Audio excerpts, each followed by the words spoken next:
Good morning again. I will vary from our usual program order by beginning this service today by speaking to you directly.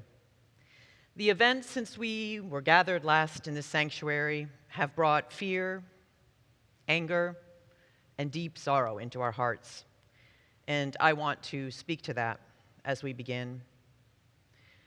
We do not often begin our services in prayer, but today I'm going to invite us to do that because a prayer is a deep ask for something that is beyond our resources.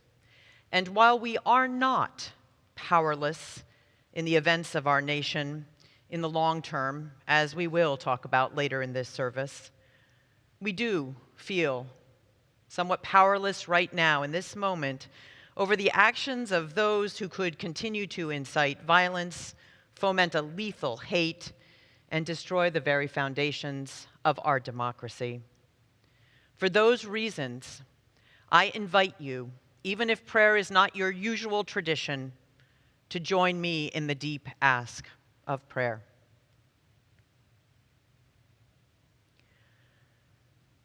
God of fierce love, which holds all beings as sacred, hear our plea.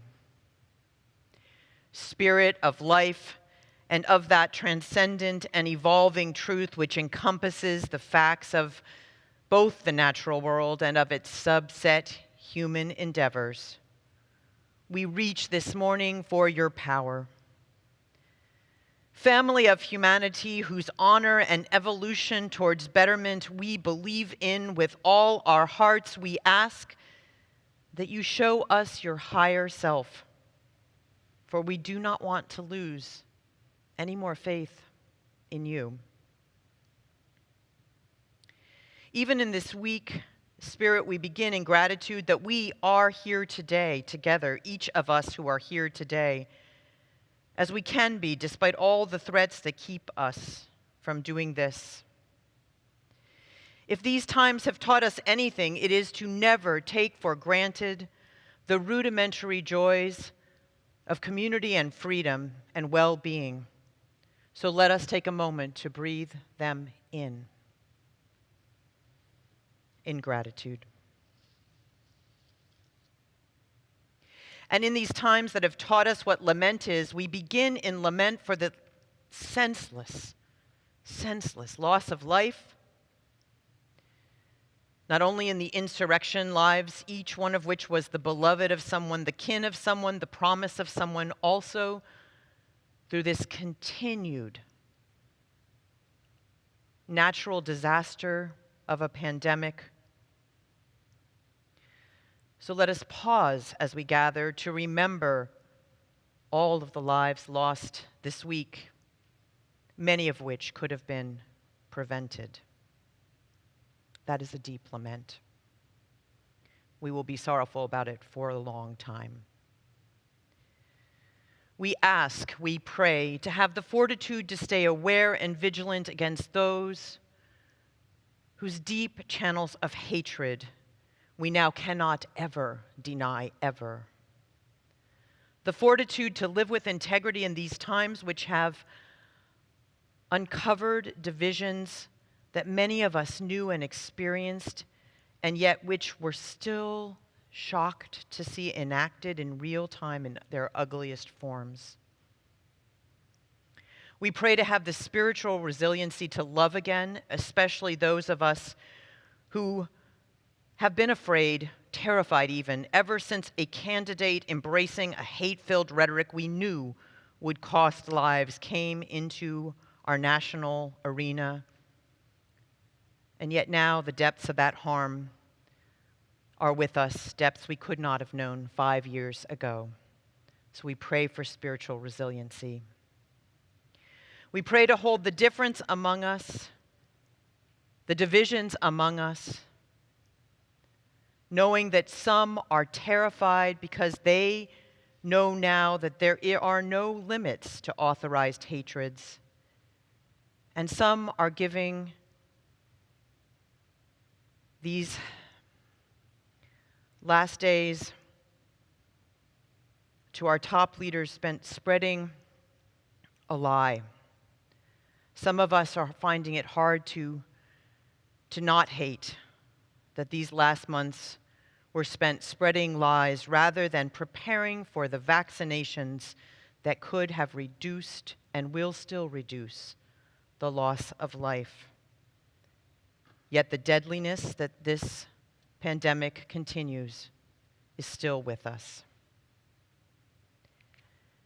And we pray for humility. Those of us who perhaps put too much trust in the abstract ideal of democracy, that we forgot that, like the other workings of uniting things, we cannot abandon our tending of it. For the courage to do the things that we must do,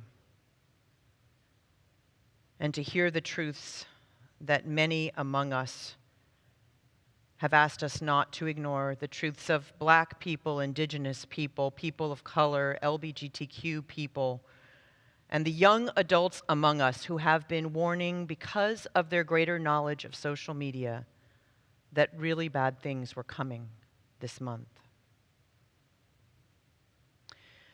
Spirit of life and love and unity, we summon you to our hearts in these days. Because though we wish we had never seen what we now have seen, we pray that we will never forget it. May January 6th be a day we remember and not forget, because now we know how much our democracy needs our everyday vigilance. We pray with all our might that it will be a day unlike any others that follow. And finally, Spirit, we pray for that day when base politics have no part in our services, because it is a matter of just different ideas or philosophies and not a matter of life and death among us. And not a matter of life and death for those institutions upon which we depend for our very survival as a nation. For all of this, we pray that we may be the ones to make it so. I thank you for joining me in spirit at the tragic end of Shakespeare's King Lear. Edgar, the son of the Earl of Gloucester, allows his emotions to be present as he laments the state of the king and of his nation, saying, "The weight of these sad times we must obey. Speak what we feel, not what we ought to say." We are so grateful for this opportunity to worship together, which, like so many of the other rights we once, a few years ago, took for granted, should be appreciated as the privileges they are.